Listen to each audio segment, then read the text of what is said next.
Hoztam nektek már egy viccet.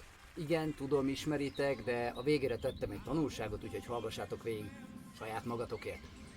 Az egyszerű ember, más megfogalmazásra szokott lenni, de most úgy mondom, az egyszerű ember felszáll a buszra és azt mondja, hogy jó napot kívánok, én Mexikóba akarok menni. Buszsofőr néz rám furcsán, azt mondja, hogy de hát hölgyem, ez a busz, ez Kecskemétre megy. Nem baj, nem baj, én akkor is Mexikóba akarok menni. De hölgyem, ez a busz nem fog Mexikóba menni. Az én kedvemért sem?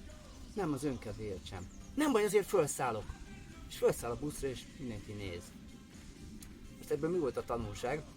Nyilvánvalóan mindenkinek van munkája, munkahelye, és nem tudom, hogy az a munka oda visz téged, ahol a célod van, de általában nem. Hogyha kiveszed a képletből azt, meg szoktam kérdezni emberektől, hogy te miért dolgozol? Hát pénzért. Az első válasz, hát pénzért. De mi van akkor, hogyha kiveszünk az egyenletből a pénzt, és találsz az egyenletbe helyette valami mást? Mi lenne ez a valami más? Ezt írd meg nekem kommentben, és utána beszélgessünk róla, hogy vagy csak gondolkodj el rajta, hogyha kiveszed a pénzt, és nem a pénzért dolgoznál, hanem valami egyéb másért, akkor hogy alakulna az életed? Megsugom neked, ezt végig gondolod, nagyon nagy változások jönnek be az életedbe, úgyhogy gondolkodj egy kicsit, és írd meg nekem, légy szíves, hogyha nem a pénz, akkor micsoda? Kellemes gondolkodás, szép napot, szevasztok!